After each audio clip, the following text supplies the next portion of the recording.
The manila folder slipped from my hands, scattering photographs across my dining room table just as Emma's car pulled into the driveway. I didn't scramble to hide them. She needed to see this.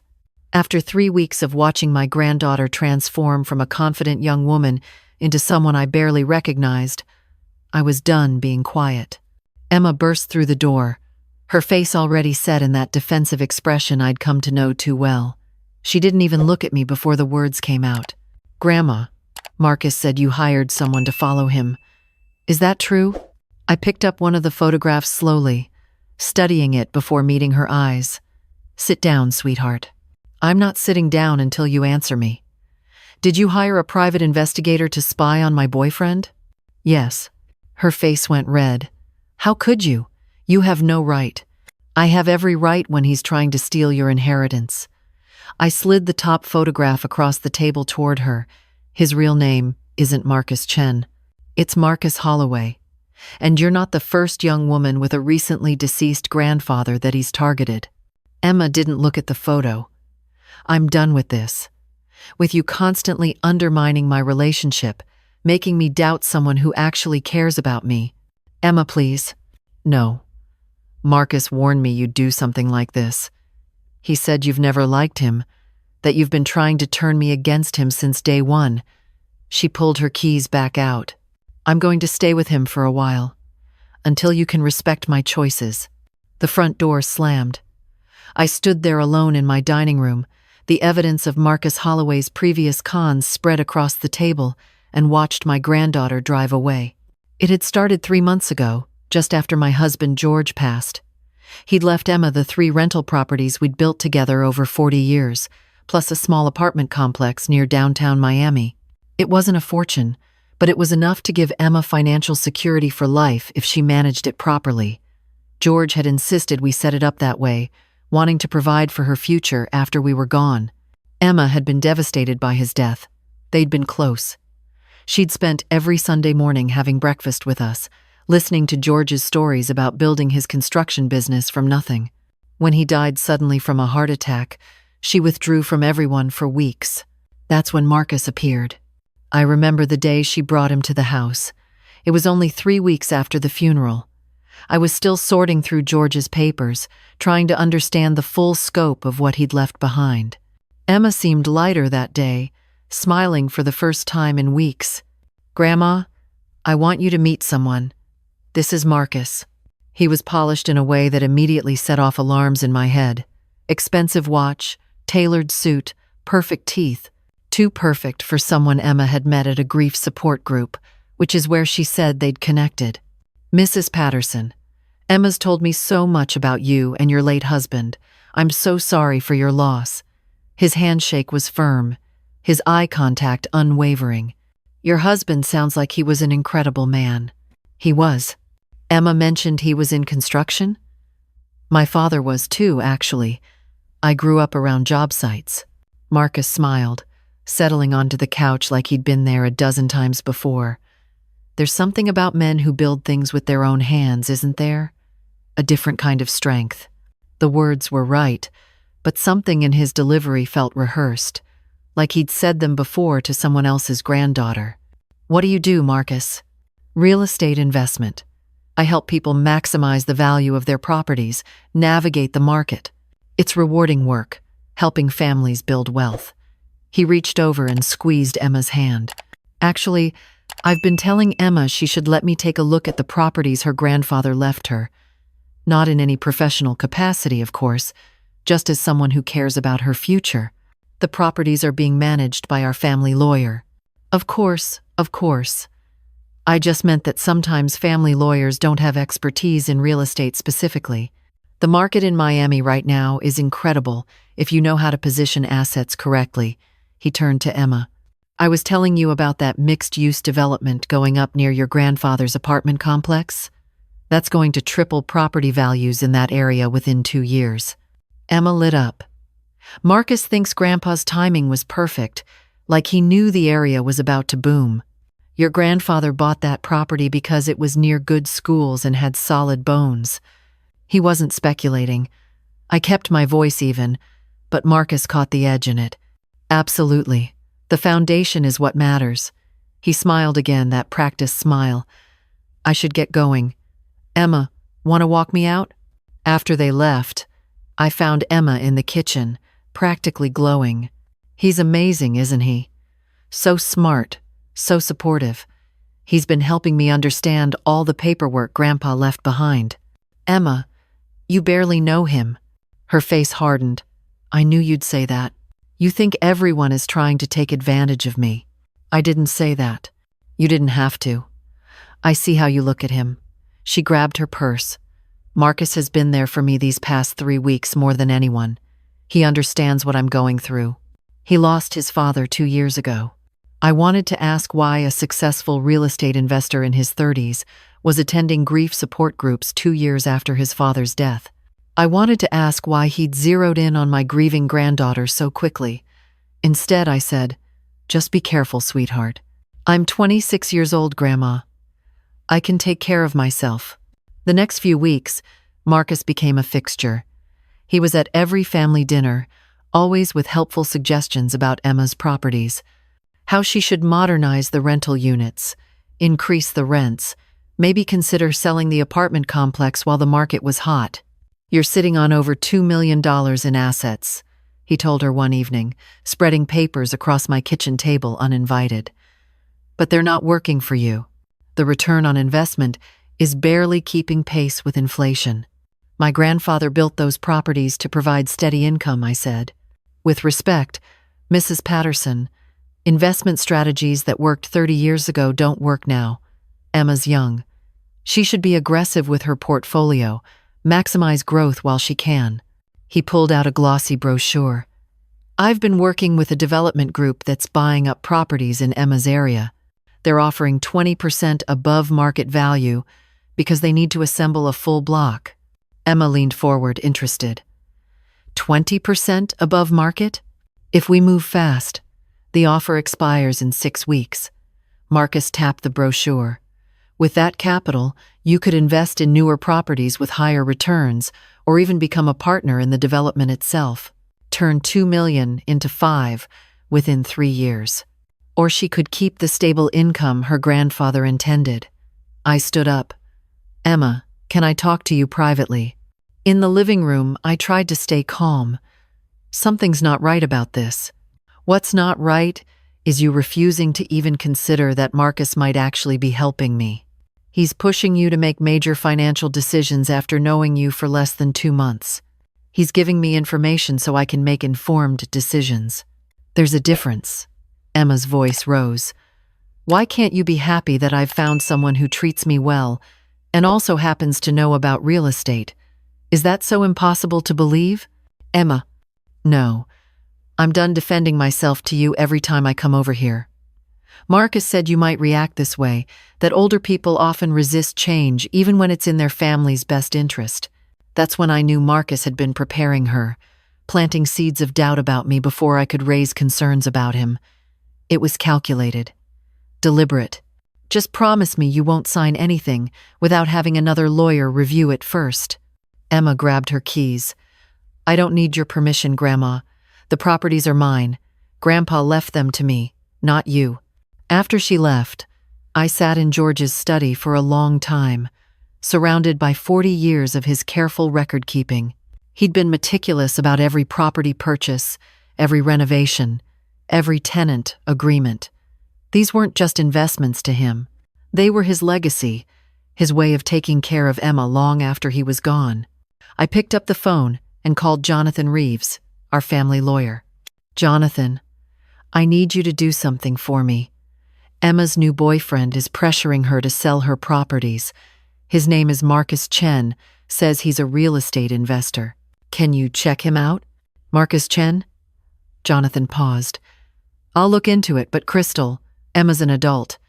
If she wants to sell, just check him out, please. 3 days later, Jonathan called me back. I found something interesting. There's a Marcus Chen who works in real estate in Miami, but he doesn't match the age range Emma described. There's also a Marcus Holloway who does match, but he's not exactly in real estate investment. What do you mean? He's been sued 3 times in the last 5 years by young women who claim he defrauded them out of property or money. No criminal charges stuck, but the pattern is consistent.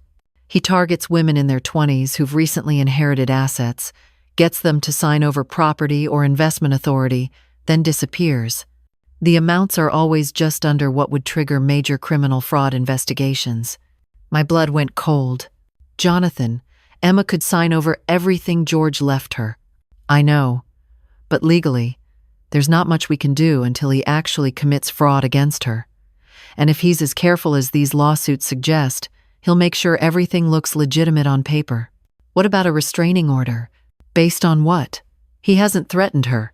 From what you're telling me, she's involved with him willingly. Jonathan sighed. Crystal, the best thing you can do is present Emma with this information and hope she listens. But I already knew she wouldn't listen. Marcus had spent 2 months building trust, positioning himself as Emma's champion, and positioning me as the obstacle to her financial success. Anything I said now would be filtered through that lens. I needed proof that would break through Marcus's manipulation, not legal documents or lawsuit records that he could explain away. Something visceral. Something Emma couldn't deny. That's when I hired Sarah Kim, a private investigator Jonathan recommended. If Marcus Holloway is running a con, I told her, I need you to document exactly how he's doing it. Sarah worked fast. Within a week, she'd uncovered that Marcus wasn't working alone. He had a partner, a woman named Lauren Cross, who played the role of Marcus's supposed real estate attorney. Together, they'd refined a system. Marcus would establish the relationship and manipulate the target emotionally, while Lauren would provide legal-seeming cover for the financial transactions. The genius of it, Sarah explained, showing me surveillance photos, is that everything looks legitimate. The women sign documents voluntarily. The contracts seem real. By the time they realize they've been defrauded, Marcus and Lauren have disappeared, the money's been moved, and proving intentional fraud becomes nearly impossible. What about his previous victims? Would any of them talk to Emma? I found 3. 2 are willing. They lost a combined $600,000 to Marcus and Lauren. Sarah pulled out more files. But here's the thing, Mrs. Patterson. Even with their testimony, Emma might not believe it. Marcus has spent months building psychological control. He's isolated her from you, made her dependent on his validation, convinced her that everyone who questions him is trying to control her. So what do I do? Let me keep following him. If he's setting up the same con with Emma, there will be a moment when he reveals his hand. We need to be ready to document it. For 2 weeks, I watched the photographs pile up. Marcus meeting with Lauren at expensive restaurants. Marcus viewing luxury apartments he clearly couldn't afford on his legitimate income. Marcus with another young woman at a coffee shop, the same attentive body language he used with Emma. Then Emma stopped returning my calls. When I finally drove to her apartment, Marcus answered the door.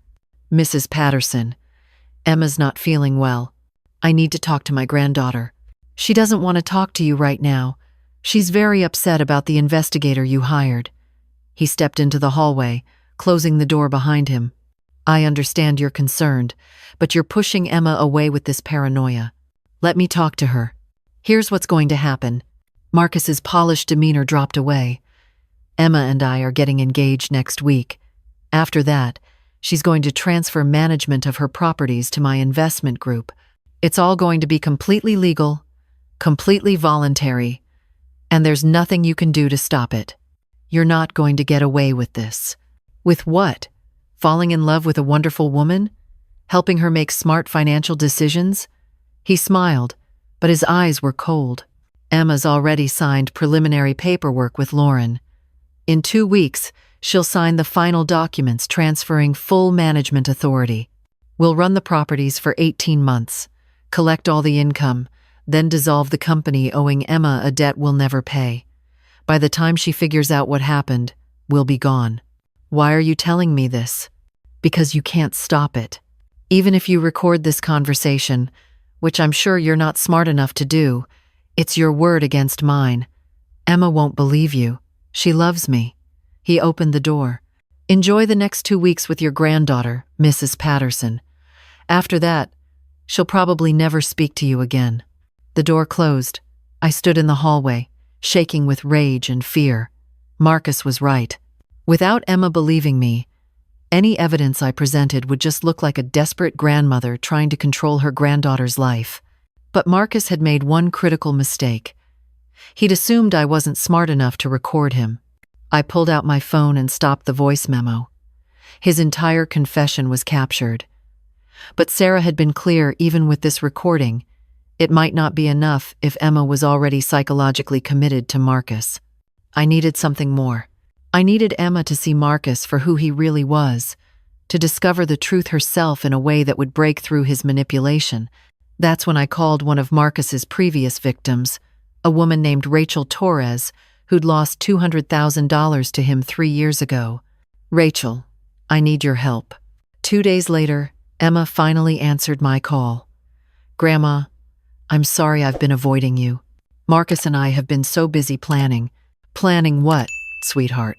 "Well, we're not calling it an engagement exactly, but we're making a serious commitment. And Marcus has been helping me reorganize Grandpa's properties into a better investment structure.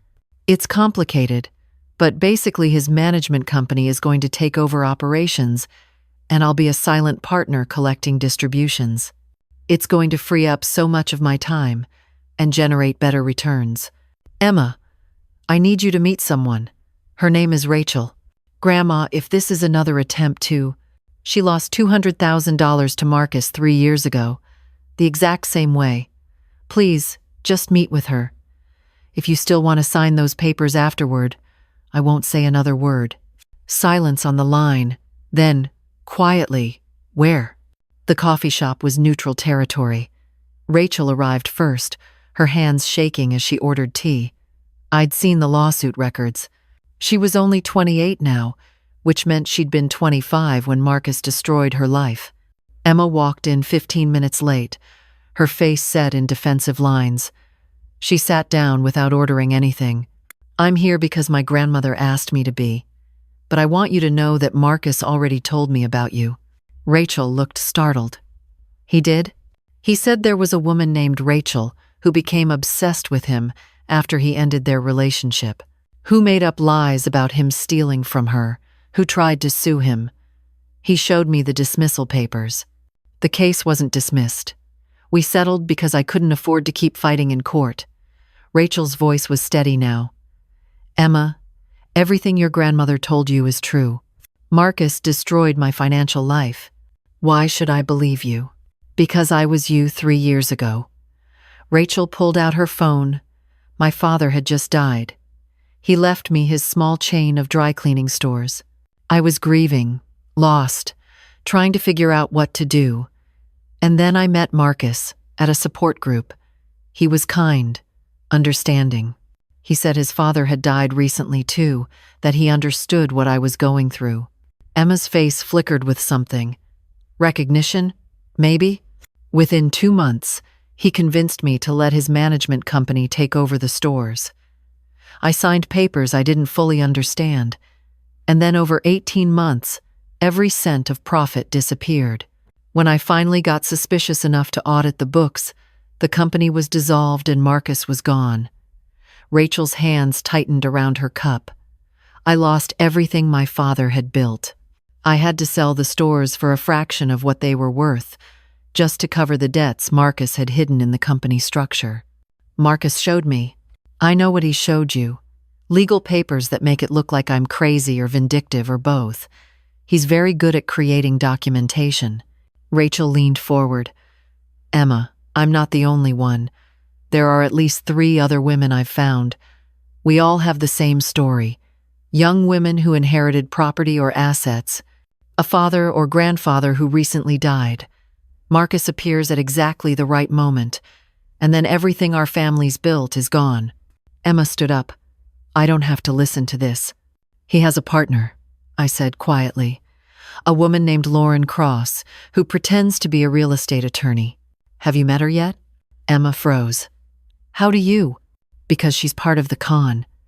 She creates legal documents that look legitimate, but contain loopholes that allow Marcus to drain assets. I pulled out the folder Sarah had given me. I have photographs of them together, meeting at restaurants, celebrating.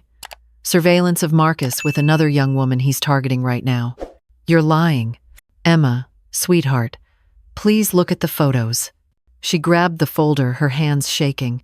For long minutes, she flipped through the surveillance pictures. Marcus and Lauren. Marcus with another woman. Bank records Sarah had obtained showing the pattern of money flowing into offshore accounts. When's the last time you actually verified Lauren's credentials? Rachel asked gently. Did you look her up with the Florida bar? Emma's face was white. Marcus said he said you were the one who was trying to scam him, that you came after him for money after he ended things. I know, because that's what he told the woman before me too. It's part of the pattern. He warns you about a crazy ex so that when she comes forward, you're already primed not to believe her. I was supposed to sign the final papers tomorrow. Emma's voice was barely a whisper. Marcus said we should do it before you could cause any more trouble. What exactly are you signing? I asked. Emma pulled papers from her bag with shaking hands. Rachel and I looked through them together. The language was technical, but the effect was clear. Emma would be transferring complete operational control of all her properties to Holloway Management LLC for 18 months, with Marcus as the managing partner. She'd be a passive investor with no oversight rights. This is almost identical to what I signed, Rachel said quietly. Emma, if you sign this tomorrow, you'll lose everything. Emma stared at the papers, tears streaming down her face. How could I have been so stupid? You're not stupid. You were grieving and vulnerable, and Marcus is very good at what he does. I reached across the table. But sweetheart, we have to act now. If he realizes you know, he'll disappear before we can build a criminal case. What do I do?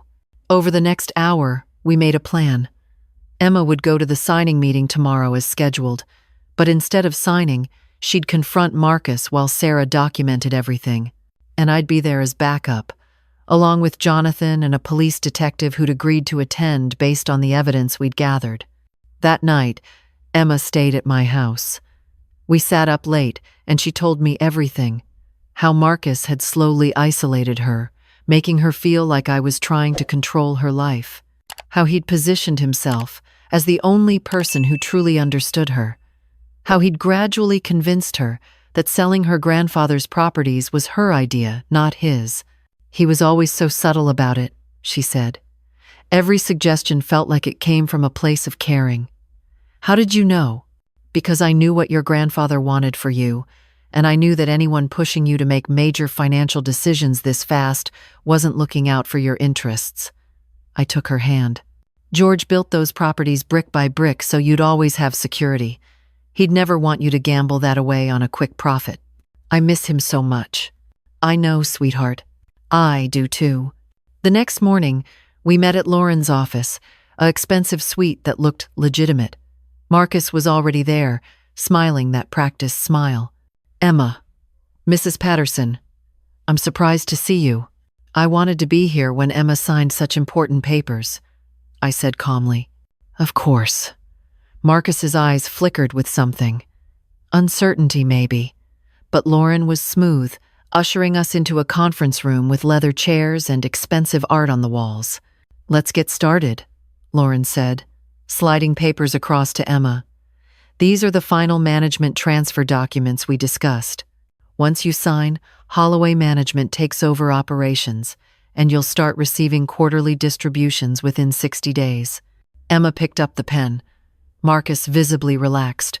Then Emma set the pen down. I have some questions first.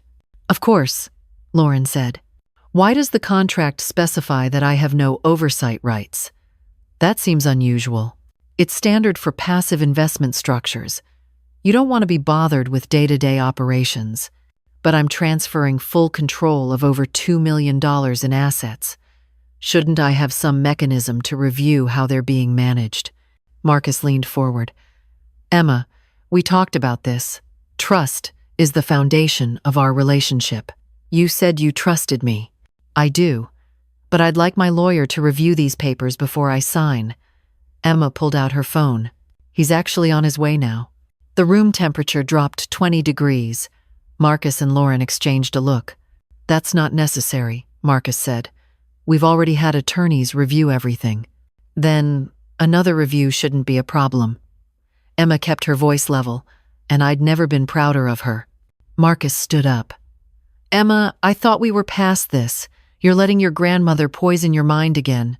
Actually, I'm doing what my grandfather would have wanted, making careful decisions about his legacy. Your grandfather's dead. These are your properties now, and you're old enough to make your own choices without having some lawyer your grandmother hired. The conference room door opened. Jonathan walked in, followed by Sarah and Detective Morrison. Marcus's face went absolutely white. Mr. Holloway, Detective Morrison said, we have some questions about your business practices. What happened next was almost anticlimactic. Faced with the evidence we'd gathered, the recorded confession, the pattern of previous cons, bank records showing the offshore accounts Marcus tried to run, Lauren started shredding documents, but Sarah had already copied everything. By evening, both of them were in custody. The investigation would take months, but Jonathan was confident we had enough to make criminal charges stick this time, especially with Rachel and the other victims coming forward. Emma and I sat on my back porch that night, watching the Miami sunset. She'd been quiet for hours, processing everything. I'm sorry, Grandma. You have nothing to apologize for. I said terrible things to you. I was ready to cut you out of my life completely. She wiped her eyes. All because some con artist told me you were trying to control me. Marcus was very good at what he did. He studied you, learned exactly what to say to make you vulnerable. That's not your fault, but I should have known. Grandpa always said if something seems too good to be true. Your grandfather also said the best time to plant a tree was 20 years ago, and the second best time is now. I squeezed her hand. You can't change what happened, sweetheart. But you learned something invaluable. What's that? That the people who really love you won't push you to make decisions that make you uncomfortable. They won't isolate you from other people who care about you. And they'll never ask you to choose between them and your family. Emma nodded slowly. I keep thinking about all those papers I almost signed. If you hadn't pushed, if you just accepted my relationship with Marcus. But I didn't, because that's what grandmothers do. We're annoying and overprotective, and we ask too many questions. I smiled. Your grandfather used to say my superpower was being suspicious of everyone. He was right. Thank God for that.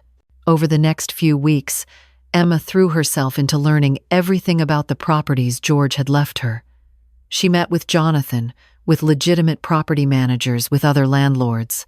She didn't make a single decision without thoroughly researching it first. And she kept the properties exactly as they were.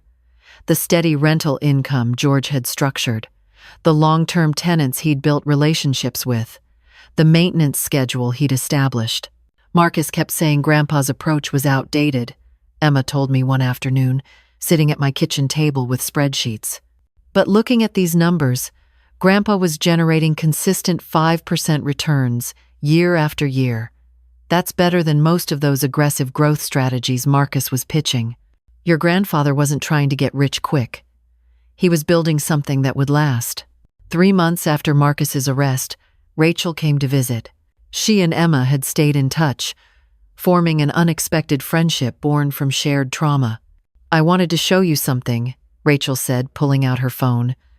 Remember how I told you I had to sell my father's dry cleaning stores? Well, I finally saved enough for a down payment. I bought one of them back. Rachel, that's wonderful. It's small, and it needs work, but it's a start. I'm rebuilding what my father created, one store at a time. She looked at Emma. I couldn't have done it without your grandmother's help. She connected me with a lawyer who helped me freeze some of the assets Marcus stole. I got back about $30,000. It's not nearly enough, I said. No, but it's something. And more importantly, I'm not letting Marcus steal my father's legacy. Even if it takes me 20 years, I'm going to rebuild what he destroyed.